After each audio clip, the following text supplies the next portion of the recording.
Welcome. आजच्या MCQ sessions सॉल्विंगमध्ये सगळ्यांचं स्वागत आहे. आपण काल जे काही 30 MCQs बघितले होते त्यातले आपण 30 MCQs मी तुम्हाला दिले होते, त्यामधले काही मी तुम्हाला होमवर्कसाठी दिले होते. त्याचीही लिंक आजच्या डिस्क्रिप्शन बॉक्समध्ये तुम्हाला मिळणार आहे.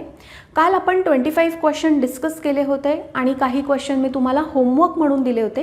ते होमवर्क म्हणून दिलेले क्वेश्चन आधी आपण डिस्कस करू आणि या लेक्चरमध्ये मी काय घेणार आहे तर प्रिव्हियस इयर्सचे जे क्वेश्चन्स आहेत हॅलोजन डेरिव्हेटिव्ह ऑफ अल्केनचे जे MHCETला विचारलेले आहेत ते क्वेश्चन्स आपण सॉल्व करणार आहोत या सेशनमध्ये. तर आपण पुढे जाऊया. क्वेश्चन नंबर 26 कालच्याच क्वेश्चन पेपरमधला क्वेश्चन नंबर 26 आपण बघतोय. Which of the following statement is incorrect regarding benzyl chloride? Benzyl chloride structure नीट बघून घ्या. बेन्झिल क्लोराईड आणि क्लोरोबेन्झीन यामध्ये काय फरक आहे तर क्लोरीन हा डायरेक्टली अटॅच्ड आहे बेन्झिन रिंगला, हा अरोमॅटिक हलाइड आहे, आणि हा जो क्लोरीन आहे हा डायरेक्टली बेन्झिन रिंगला अटॅच्ड नाही आहे. इथे मध्ये एक sp3 हायब्रिडाइज्ड कार्बन आहे. तर यामुळे या दोघांच्या रिॲक्टिव्हिटीमध्ये भरपूर प्रचंड फरक आहे. का? कारण की हा अरोमॅटिक आहे आणि हा जो आहे याला तुम्ही ॲलिफॅटिक म्हणू शकता, ज्याला सबस्टिट्यूशन अरोमॅटिक रिंगचं आहे. आता त्याचे ऑप्शन्स आहेत. It is less reactive than vinyl chloride. आता हा जो कंपाऊंड आहे benzyl chloride, it is less reactive than vinyl chloride. Vinyl chloride काय होतं CH2 डबल बॉन्ड CHCl. तर it is less reactive than vinyl chloride असेल का? नाही. का? कारण क्लोरीनची जी काही लोन पेअर आहे ती कॉन्ज्युगेशनमध्ये आहे. CH आणि Clमध्ये डबल बॉन्ड कॅरेक्टर आहे. डबल बॉन्ड कॅरेक्टर आहे त्यामुळे विनाइल क्लोराईड रिॲक्ट होणार नाही. इथं जर का तुम्ही बघितलं तर इथे कॉन्ज्युगेशन नाही आहे, कारण मध्ये एक sp3 हायब्रिडाइज्ड कार्बन आहे. सबस्टिट्यूशन हे इझिली होईल. हा रिॲक्टिव्ह आहे विनाइल क्लोराईडपेक्षा. सो मला म्हणजे पहिल्याच ऑप्शनमध्ये मला उत्तर मिळालं आहे की इनकरेक्ट काय आहे तर it is less reactive than vinyl chloride. तरी आपण खालचे 3 ऑप्शन क्रॉस चेक करूया. It undergoes nucleophilic substitution reaction. तर yes, it undergoes nucleophilic substitution reaction. त्याचं कारण काय आहे? कारण हा sp3 हायब्रिडाइज्ड कार्बनला अटॅच्ड असणारा क्लोरीन आहे जो की न्यूक्लिओफिलिक सबस्टिट्यूशन इझिली दाखवतो. हा जो आहे यामध्ये न्यूक्लिओफिलिक सबस्टिट्यूशन पॉसिबल नाही आहे नॉर्मल कंडिशनला. नंतर आहे it is an aromatic compound with an substitution in the side chain. बरोबर आहे. त्यानंतर it gives white precipitate with alcoholic AgNO3 देणार, कारण AgNO3 बरोबर जर याची रिॲक्शन केली तर मी रिॲक्शन इथे लिहिते AgNO3. तर काय होईल तर Cl जाऊन Cl Ag बरोबर कंबाईन होऊन AgClचा व्हाईट प्रेसिपिटेट मिळेल. सो ऑप्शन बी, ऑप्शन सी, ऑप्शन डी हे करेक्ट आहेत बेन्झिल क्लोराईडच्या बाबतीमध्ये. आणि ऑप्शन ए जो आहे it is less reactive than vinyl chloride हा ऑप्शन रॉंग आहे. सो 26चं आन्सर आहे ए. त्यानंतर क्वेश्चन नंबर 27कडे जाऊया. 27मध्ये जो काही कंपाऊंड दिला आहे तो कंपाऊंड मी आधी इथे ड्रॉ करते.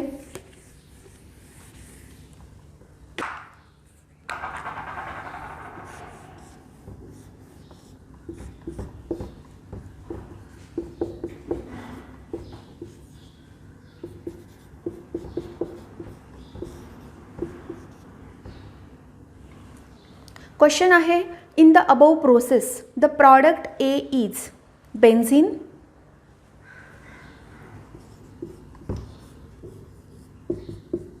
ऑप्शन बी आहे 1,4-डायफ्लोरोबेन्झीन, ऑप्शन सी आहे फ्लोरोबेन्झीन, आणि ऑप्शन 4 जो आहे ऑप्शन डी जो आहे तो आहे 1 आणि 3 डायफ्लोरोबेन्झीन. तर या रिॲक्शन डायझोनियम सॉल्टच्या रिॲक्शन्समध्ये येतात. तर आत्ता मी एवढंच सांगेल की ही रिॲक्शन मी अमीन्समध्ये डिटेलमध्ये घेणार आहे. काय होतं जेव्हा हा जो कंपाऊंड आहे याला हीट केल्यावर हा जो फ्लोरीन आहे हा फ्लोरीन बेन्झीन रिंगवर येतो, N2 आणि BF3 बाहेर पडतात. तर याचं करेक्ट आन्सर आहे फ्लोरोबेन्झीन. हा पूर्ण topic reactions of diazonium salt हा मी अमीन चॅप्टरमध्ये कवर करणार आहे, तेव्हा मी तुम्हाला डिटेलमध्ये याची माहिती देईन. क्वेश्चन नंबर 28कडे जाऊया. Bottles containing C6H5I. आता C6H5I तुम्हाला लगेचच आन्सर क्लिअर होणार आहे. आणि C6H5CH2I lost their original labels. They were labeled as A and B for testing. For example, आपण याला A म्हणूया, याला B म्हणूया. They were separately taken in test tube and boiled with NaOH. आता तुम्ही बघा NaOHची रिॲक्शन कुणाबरोबर होईल, तर NaOHची रिॲक्शन हा दाखवेल, हा दाखवणार नाही. त्यानंतर and solution in each tube was made acidic with dilute HNO3 and then some AgNO3 solution was added. Solution B, substance B gives yellow precipitate. आता येल्लो प्रेसिपिटेट मिळणारे AgNO3 ॲड केल्यावर, AgNO3 ॲड केल्यावर जर precipitate मिळत असेल तर याचा अर्थ हा आहे की आयोडीन हा सबस्टिट्यूट होतोय Ag बरोबर, आणि AgI हा जो बाय प्रॉडक्ट मिळतोय त्याची PPT आपल्याला मिळणार आहे. इथे हा जो आयोडीन आहे हा AgNO3 बरोबर रिॲक्ट होऊन कुठलीही PPT देऊ शकत नाही, कारण हा कोणाला अटॅच्ड आहे, sp2 हायब्रिडाइज्ड कार्बनला. इथे डबल बॉन्ड कॅरेक्टर असणार आहे, इथे सिंगल बॉन्ड कॅरेक्टर आहे, इथे हे सबस्टिट्यूशन AgI फॉर्मेशन पॉसिबल आहे. सो जर B येल्लो प्रेसिपिटेट देत असेल तर आपण ज्याला B लेबल केले तो आहे बेन्झीन रिंग CH2 आणि I. म्हणजेच which one of the following statement is true for this. त्यांनी म्हटले A वॉज C6H5CH2I. मग A C6H5CH2I आहे का? नाही आहे. तो कोण आहे? C6H5I, जे ऑप्शन बीमध्ये त्यांनी मेन्शन केलेलं आहे. सो हा जो कंपाऊंड आहे हा AgNO3 बरोबर येल्लो प्रेसिपिटेट देणार नाही, आणि ऑप्शनमध्ये दिलेला बी ऑप्शन A वॉज C6H5I हे करेक्ट आन्सर आहे. नेक्स्ट आपण बघूया क्वेश्चन नंबर 29. क्वेश्चन नंबर 29 तुम्ही लिहून घ्यायची पण गरज नाही आहे, तुम्हाला लगेच कळेल. C3H8 plus Cl2 in presence of light. आपल्याला मिळत आहे C3H7Cl plus HCl is an example of which type of reaction. आता रिॲक्शनच्या टाईप्सवर क्वेश्चन आहे. पहिलं आहे इलिमिनेशन. इलिमिनेशन आहे का? डबल बॉन्ड आपल्याला तयार झालेला दिसतोय का? ट्रिपल बॉन्ड तयार झालेला दिसतोय का? नाही. सो इलिमिनेशन नाही आहे. सबस्टिट्यूशन रिॲक्शन आहे का? तर हो. कंपाऊंड जे आहे रिॲक्टंट ते आहे C3H8 आणि जो प्रॉडक्ट मिळाला आहे तो प्रॉडक्ट आहे C3H7Cl. म्हणजे एक हायड्रोजन हा क्लोरीननी काय झाला आहे? सबस्टिट्यूट झाला आहे. सो ही ऑप्शन बी जी आहे ती आहे substitution reaction. Option C addition reaction हे अल्कीन आणि अल्काईन दाखवतात. आणि ऑप्शन डी जो आहे रिअरेंजमेंट. रिअरेंजमेंट जर असती तर प्रॉडक्टचं स्ट्रक्चर आपल्याला त्यांनी काढून दाखवलं असतं. कन्फ्यूज करण्यासाठी आपल्याला रिअरेंजमेंट वगैरे रिॲक्शन लिहून देतात, पण जिथे स्ट्रक्चर ड्रॉ केलेलं नाही आहे स्टार्टिंग मटेरियलचं आणि प्रॉडक्टचं, त्या केसमध्ये रिअरेंजमेंट या ऑप्शनचा विचार करायची अजिबात गरज नाही आहे. सो इथे आन्सर आहे ऑप्शन बी सबस्टिट्यूशन. त्यानंतर क्वेश्चन नंबर 30.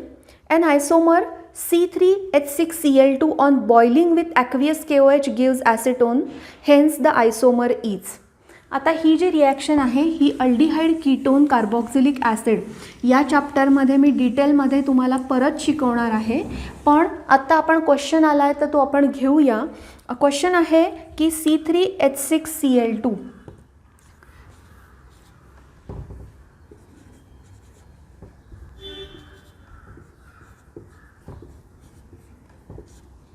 आता त्यांनी क्वेश्चनमध्ये काय केलं आहे, त्यांनी तुम्हाला विचारलं आहे की कुठला आयसोमर C3H6Cl2 on boiling with aqueous KOH gives acetone, आणि तुम्हाला ऑप्शन त्यांनी ड्रॉ करून दिलेले आहेत.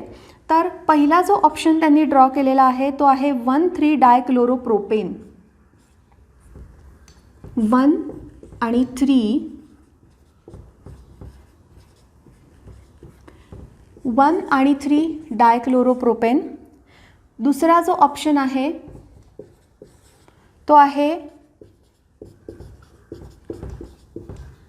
1,1-डायक्लोरोप्रोपेन.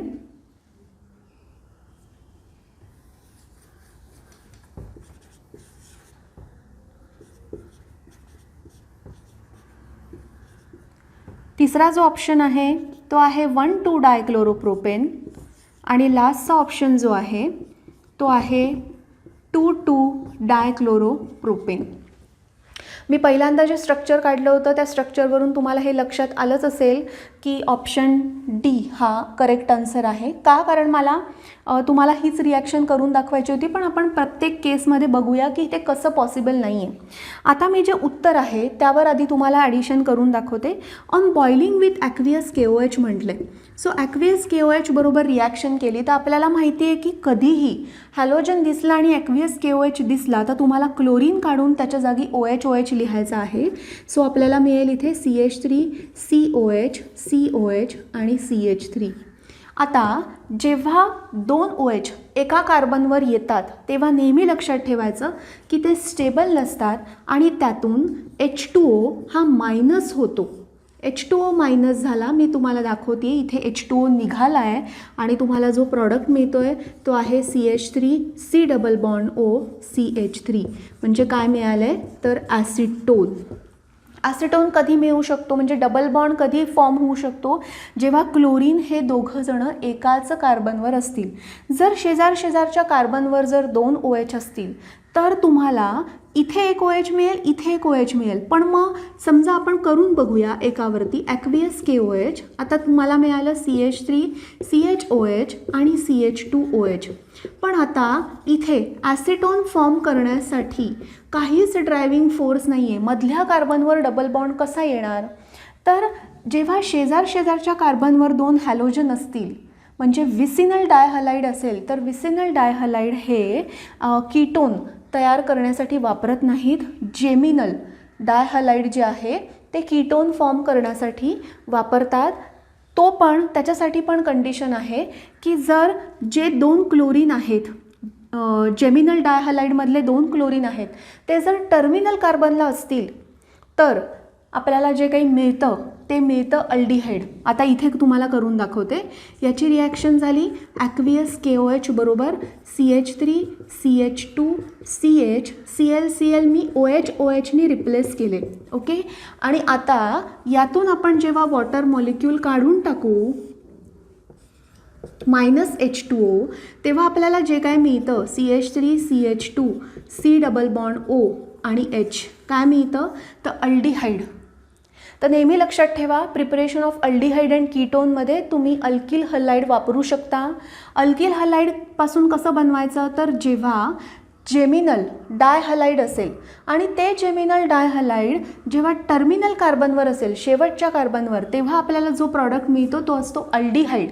आणि जेव्हा जेमिनल डायहलाइडमध्ये 2 हॅलोजन हे मिडल कार्बनला अटॅच्ड असतात, मिडल टर्मिनल नाही शेवटचे कार्बन नाही मधल्या कार्बनवर अटॅच्ड असतात तेव्हा जो काही प्रॉडक्ट मिळतो तो असतो कीटोन. कारण जे डायॉल आहे ते स्टेबल नाही आहे. H2Oचं इलिमिनेशन होईल आणि तुम्हाला कार्बोनिल कंपाऊंड मिळेल. तर इथे आपले 30 क्वेश्चन्स झालेले आहेत. मी तुम्हाला होमवर्कसाठी जे काही स्ट्रक्चर्स मी तुम्हाला शोधायला सांगितले होते ते स्ट्रक्चर्स मला वाटतं तुम्ही बघितले असतील आणि तुम्हाला आन्सरही मिळाले असतील कारण बऱ्याच लोकांनी त्यांचे स्कोअरसुद्धा कमेंट बॉक्समध्ये लिहिलेले आहेत, मी बघितलेत. आपल्याला एक क्वेश्चन होता among the following one with the highest percentage of chlorine. त्यामध्ये मी तुम्हाला पायरीनचं फक्त स्ट्रक्चर काढून दाखवलं होतं CCl4. दुसरे मी तुम्हाला म्हणलं होतं की तुम्ही शोधा पुस्तकामध्ये, ते मी तुम्हाला आज काढून दाखवणार आहे. क्लोरल म्हणजे काय असतं तर ॲसिटल्डिहाइड मधले जे 3 हायड्रोजन आहेत ते 3 क्लोरीननी रिप्लेस केलेले असतात, त्याला म्हणतात क्लोरल. त्यानंतर ऑप्शन 3 जो होता तो ऑप्शन 3 होता PVC.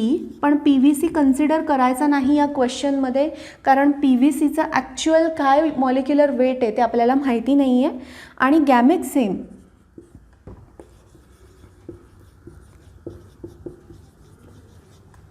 C6H6Cl6. गॅमिक्झेन हे एक इन्सेक्टिसाइड आहे आणि याचंच अजून एक नाव काय आहे तर बेन्झीन हेक्झाक्लोराइड.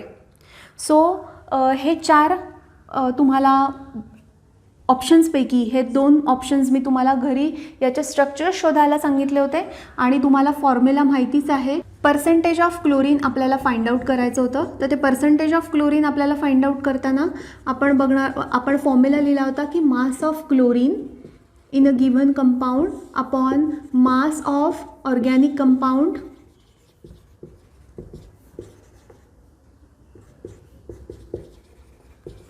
into 100. तर या फॉर्म्युलाने तुम्हाला या सगळ्याचे आन्सर्स मिळाले असतील मला खात्री आहे. सो हा एक क्वेश्चन होता आणि क्वेश्चन नंबर 13 होता C6H6 plus Cl2 in presence of UV light gives product in the above reaction. The product is, the product आहे C6H6Cl6. तिथे तुम्हाला रिॲक्शन बॅलन्स करावी लागेल. ती रिॲक्शन बॅलन्स कशी करायची? क्वेश्चन नंबर 13 आहे benzene plus 3Cl2 in presence of UV light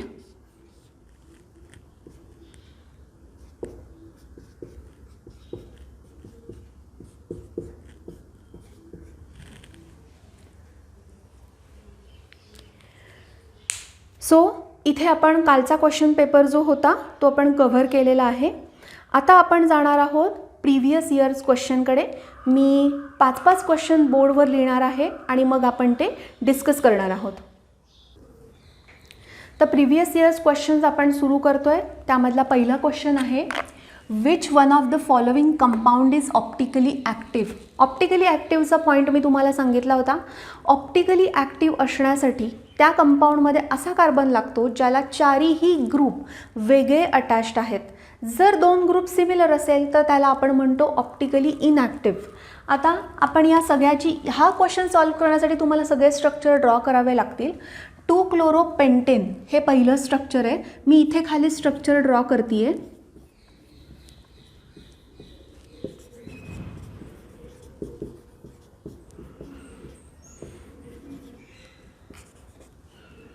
हे झालं ए.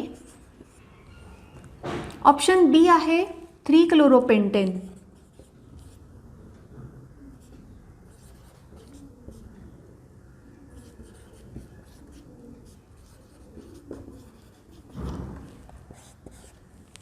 ऑप्शन सी आहे 2-क्लोरोप्रोपेन.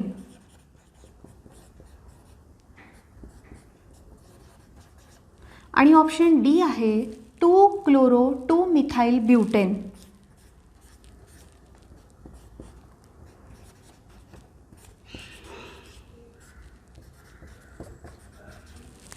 आता आपल्याला चेक करायचं आहे की कायरल कार्बन आहे का.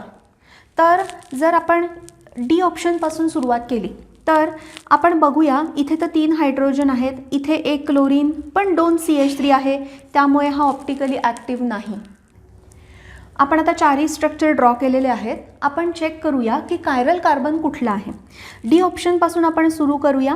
इथे आपण बघितलं तर या कार्बनला 2 CH3 आहेत आणि बाकीचे जर बघितले तर त्याला 2 हायड्रोजन 2 CH3 आहे, त्यामुळे हा काही कायरल कंपाऊंड नाही आहे. याला चेक करूया.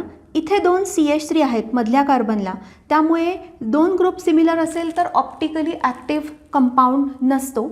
आता इथे जर का बघितलं तर 1 हायड्रोजन आहे 1 क्लोरीन आहे पण 2 इथाइल ग्रुप आहेत, सेम ग्रुप ऑप्टिकली ॲक्टिव्ह नाही. आता यामध्ये चेक करूया 1, 2, 3. एका साईडला प्रोपाइल ग्रुप आहे, एका साईडला मिथाइल आहे, 2 वेगळे झाले. 1 हायड्रोजन आहे आणि 1 क्लोरीन आहे, म्हणजे हा कंपाऊंड कुठला आहे तर optically active compound. So option A आहे ऑप्टिकली ॲक्टिव्ह. ओके. त्यानंतर क्वेश्चन 2 कडे जाऊया. Identify A in the following reaction. A plus CH3 MgBr याला आपण ग्रिग्नार्ड रिएजंट म्हणतो. ग्रिग्नार्ड रिएजंट म्हणजे काय तर CH3 आहे डेल्टा मायनस आणि मॅग्नेशियम आहे delta plus. Okay. In presence of इथर. आता डायरेक्ट ॲडिशन करायची आपल्याला मिळतो एक कॉम्प्लेक्स आणि त्यावर वॉटरची ॲडिशन इन ॲसिडिक मीडियम केली तर आपल्याला मिळतो आहे अल्कोहोल. तर आपल्याला चेक काय करायचं आहे की या कुठल्या कंपाऊंडवर तुम्ही ग्रिग्नार्ड रिएजंटची ॲडिशन केल्यावर तुम्हाला हा प्रॉडक्ट मिळेल. आता या प्रॉडक्टचा आधी मी स्ट्रक्चर काढून घेते. जर का तुम्ही स्ट्रक्चर नीट काढून घेतलं तर तुम्हाला लक्षात येतं की कुणावर ॲडिशन आपण केली तर आपल्याला हा प्रॉडक्ट मिळू शकेल. तर आपण बघूया पहिल्यापासून. प्रोपिओनाल्डिहाइड जर आपण बघितलं तर आपण आहे ना इथेच ऑप्शन इलिमिनेट करू शकतो. कसं करू शकतो मी तुम्हाला रिॲक्शन करूनच दाखवते. प्रोपिओनाल्डिहाइड म्हणजे CH3 CH2 C double bond OH, त्याच्यावर ॲडिशन करायची आहे CH3 MgBrची. आता CH3 मायनस अटॅक करणारे या कार्बनवरती आपल्याला मिळेल CH3 CH2 C CH3H आणि इथे मिळणारे OMgBr. आता हा मिळाला कॉम्प्लेक्स आणि जर का त्याच्यावरती आपण H3O प्लसची ॲडिशन केली तर आपल्याला मिळेल CH3 CH2 CH CH3 आणि OH, म्हणजे आपल्याला मिळालं आहे सेकंडरी अल्कोहोल. आता हे प्रोपिओनाल्डिहाइड वर आपण रिॲक्शन केली. ॲसिटाल्डिहाइडवर जर आपण रिॲक्शन केली तर आपल्याला काय मिळेल CH3 C double bond OH. आता आपल्याला त्यावर ॲडिशन करायची आहे पहिली CH3 MgBrची आणि नंतर जी ॲडिशन करायची आहे ती आहे H3O प्लसची. तर आपल्याला प्रॉडक्ट काय मिळेल CH3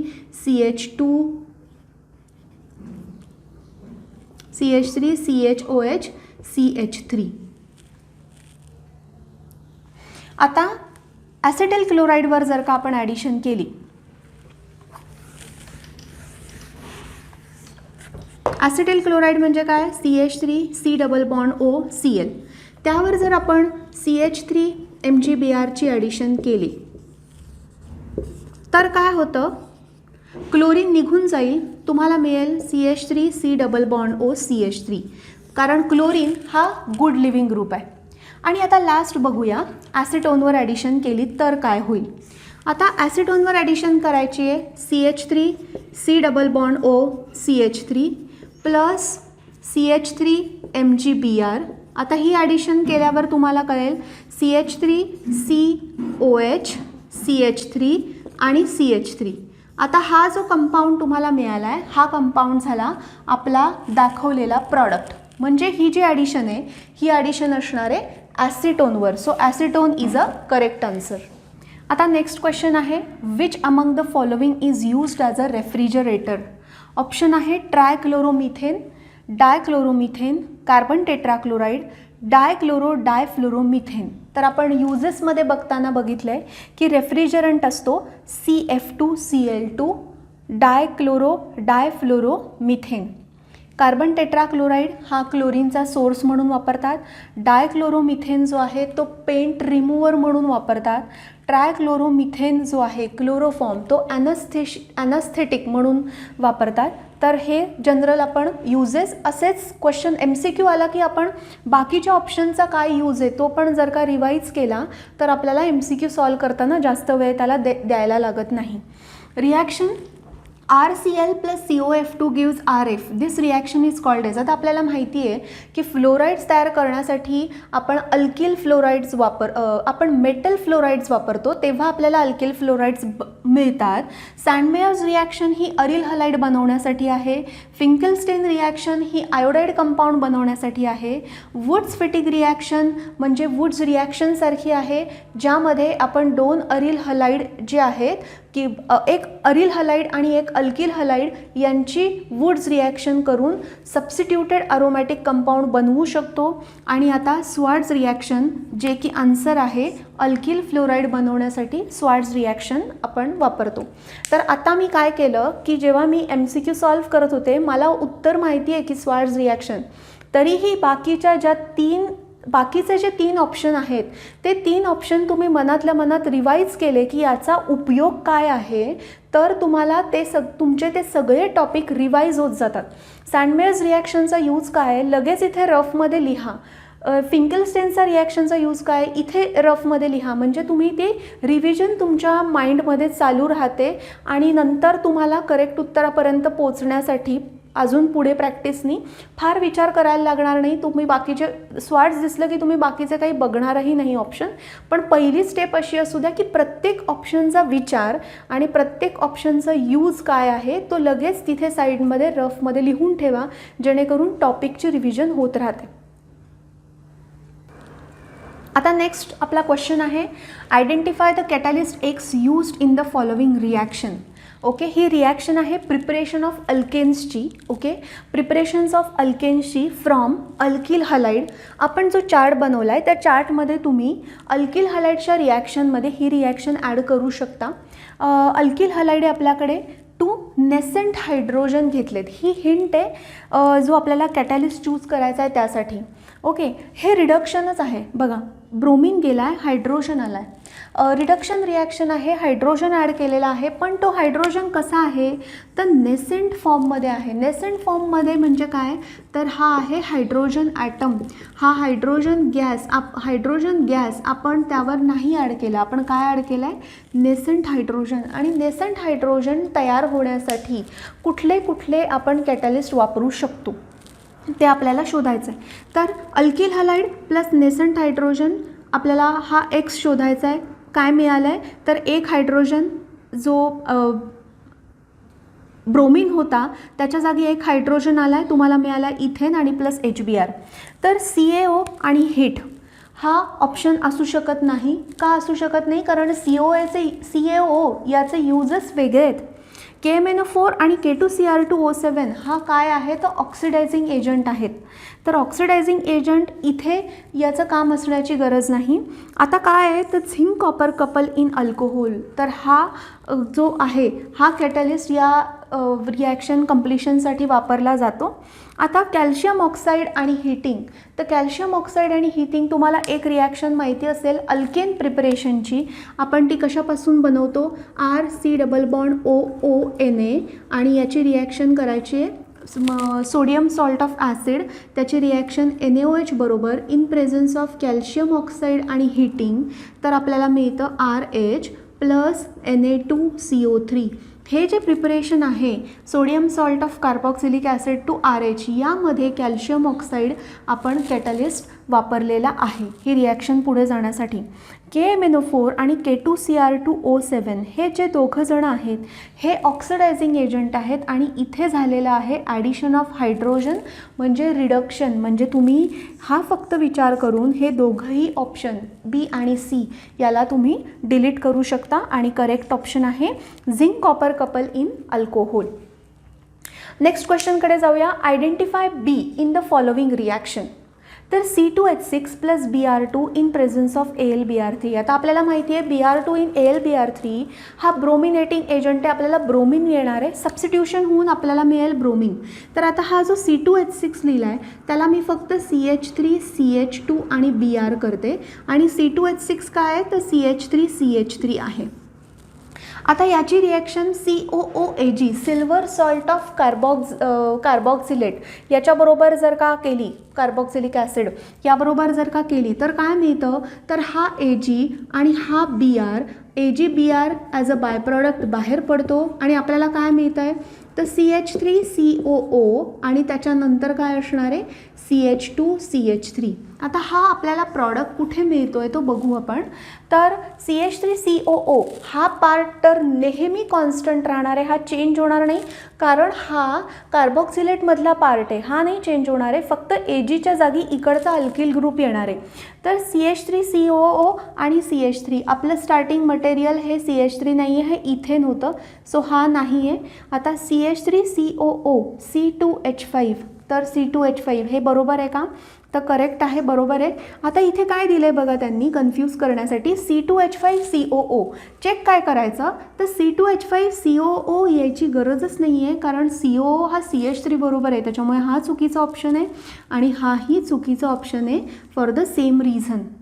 म्हणजे आपलं करेक्ट ऑप्शन आहे ऑप्शन B. आपला नेक्स्ट क्वेश्चन आहे total number of electrons around a carbon atom in methyl radical.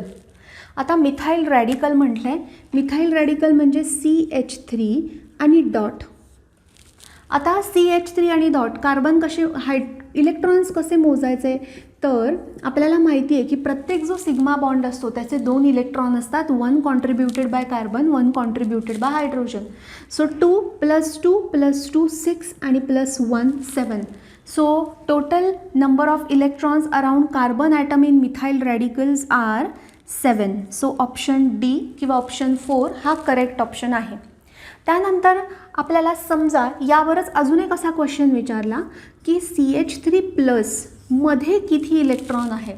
तर आता प्लस आहे पण कार्बनच्या अराउंड 3 हायड्रोजन आहेत, मग इलेक्ट्रॉन किती झाले तर 6. 2 + 2 + 2 किती झाले 6. ओके. सो असं करून तुम्ही इलेक्ट्रॉन्स काउंट करून करेक्ट ऑप्शन चूज करू शकता. नेक्स्ट आहे how many chlorine atoms are present in DDT. आपण हा काल जेव्हा स्ट्रक्चर बघितलं होतं DDTचं तेव्हा मी तुम्हाला हा क्वेश्चन सांगितला होता. मी तुम्हाला म्हणलं होतं की अशा पद्धतीचे प्रश्न विचारू शकतात की क्लोरीन ॲटम या स्ट्रक्चरमध्ये किती आहेत. तर आपण आत्ता बघू शकतो आहे की 5 क्लोरीन ॲटम या DDTमध्ये आहेत. सो ऑप्शन ए हा करेक्ट आन्सर असणार आहे की ऑप्शन 1 हा करेक्ट ऑप्शन असणार आहे. यामध्ये अजून पुढे जाऊन अरिल बेन्झिन रिंगला अटॅच असणारे क्लोरीन किती आहे DDTमध्ये, किंवा DDTचा यूज काय आहे, किती क्लोरीन हे अलिफॅटिक कार्बनला अटॅच्ड आहेत. तर अशा प्रकारचे डिटेलमध्ये क्वेश्चन तुम्हाला यावरती विचारू शकतात. Which of the following halo alkane is used as a paint remover. तर आपण युजेस ऑफ हॅलोजनेटेड कंपाऊंडमध्ये बघितलेलं आहे. आपल्याला माहिती आहे की पेंट रिमूव्हर हा डायक्लोरोमिथेन म्हणून काम करतो. तर dichloromethane is used as a paint remover. हे बघूनच आपल्याला कळेल की हे करेक्ट ऑप्शन आहे. हे लक्षात ठेवायचा पार्ट आहे. दुसरा आहे की calcite crystal used in the Nicol's prism are formed from. तर ते कॅल्शियम ऑक्साईड आहे की कॅल्शियम कार्बाईड आहे की कॅल्शियम क्लोराईड आहे की कॅल्शियम कार्बोनेट आहे. तर करेक्ट ऑप्शन आहे कॅल्शियम कार्बोनेट. कॅल्साइट क्रिस्टलपासून हे निकोल प्रिझम बनवलं जातं. निकोल प्रिझमचा यूज काय आहे तर प्लेन पोलराइज लाईट बनवण्यासाठी निकोल प्रिझमचा वापर केला जातो. जी लाईट जनरली अशी वेगवेगळ्या प्लेनमध्ये व्हायब्रेट होत असते, ती जेव्हा निकोल प्रिझममधून पास होते तेव्हा ती फक्त एका प्लेनमध्ये व्हायब्रेट होते आणि ज्याला आपण म्हणतो प्लेन पोलराइज्ड लाईट. आता ही प्लेन पोलराइज लाईट कशासाठी वापरतात तर ती जेव्हा एखाद्या सोल्युशनमधून पास होते तेव्हा आयदर तिचे ओरिएंटेशन हे लेफ्ट हँड साईडला रोटेट होतं किंवा त्याचं ओरिएंटेशन हे राईट हँड साईडला रोटेट होतं. त्यावरून आपण त्याला ठरवतो की डेक्स्ट्रो रोटेटरी आहे की लिव्हो रोटेटरी सबस्टन्स आहे. मला क्वेश्चन विचारले होते कमेंटमध्ये, म्हणून यालाच एक्सटेन्शन म्हणून मी पुढे सांगते की डेक्स्ट्रो रोटेटरी सबस्टन्स आणि लिव्हो रोटेटरी सबस्टन्स हे कसे ओळखतात. तर कसे ओळखतात हे आपल्याला फक्त साईनवरून सांगता येतं. साईन काय दिलेलं आहे, प्लस साईन दिलेला आहे की मायनस साईन दिलेला आहे. तर प्लसवर जर असेल तर डेक्स्ट्रो रोटेटरी, मायनस असेल तर लिव्हो रोटेटरी. तर हे साईन्स जे ऑलरेडी स्टडी करून ठेवलेले असतात त्यावरूनच आपण ओळखू शकतो की सबस्टन्स डेक्स्ट्रो रोटेटरी आहे की लिव्हो रोटेटरी. आणि दोन्ही डी आणि एल जर आपण 50-50% घेतले आणि कंबाईन केले तर जे मिक्सचर येणार आहे त्याचं प्लस डी पण होणार आहे, मायनस एल पण होणार आहे. म्हणजे प्लस पण होणार, मायनस पण होणार आणि सेम अँगलने म्हणजे +50 -50 ॲक्च्युअल जे काही रोटेशन असणार आहे ते असणार आहे 0. आणि तो कंपाऊंड कुठलंही ऑप्टिकल ॲक्टिव्हिटी दाखवत नाही कारण तो प्लेन पोलराइज लाईटचं रोटेशनच करणार नाही. हे जे आहे हे असं सरळच राहील, ना राईट हँड साईडला ना लेफ्ट हँड साईडला. सो ज्यांच्यामध्ये कायरल कार्बन नसतो ते कायरल कार्बन नसणारे सगळे कंपाऊंड हे ऑप्टिकली कसे असणारे इनॲक्टिव्ह. म्हणजे या लाईन ही जर लाईट प्लेन पोलराइज लाईट जर त्या सोल्युशनमधून पास केली तर कुठल्याही प्रकारचं असं रोटेशन तुम्हाला दिसणार नाही. त्यानंतर कॅल्शियम क्लोराईड हा सॉल्ट आहे, आपल्याला माहिती आहे. कॅल्शियम ऑक्साईड हे पण वेगवेगळ्या रिॲक्शनमध्ये कॅटलिस्ट म्हणून वापरतात. आपण आधीच्याच रिॲक्शनमध्ये ते वापरलं होतं. आता CaC2 काय आहे, मी फक्त तुम्हाला CaC2बद्दल सांगते कारण ही रिॲक्शन बऱ्याच वेळा विचारतात. कॅल्शियम कार्बाईड याचं स्ट्रक्चर आपण असं लिहू शकतो, कार्बनचे 4 बॉन्ड जे आहेत ते आपल्याला बॅलन्स करावे लागतात आणि कॅल्शियमची वॅलन्सी पण 2 असते. सो कॅल्शियमची वॅलन्सी इथे सॅटिस्फाय सॅटिस्फाय होते.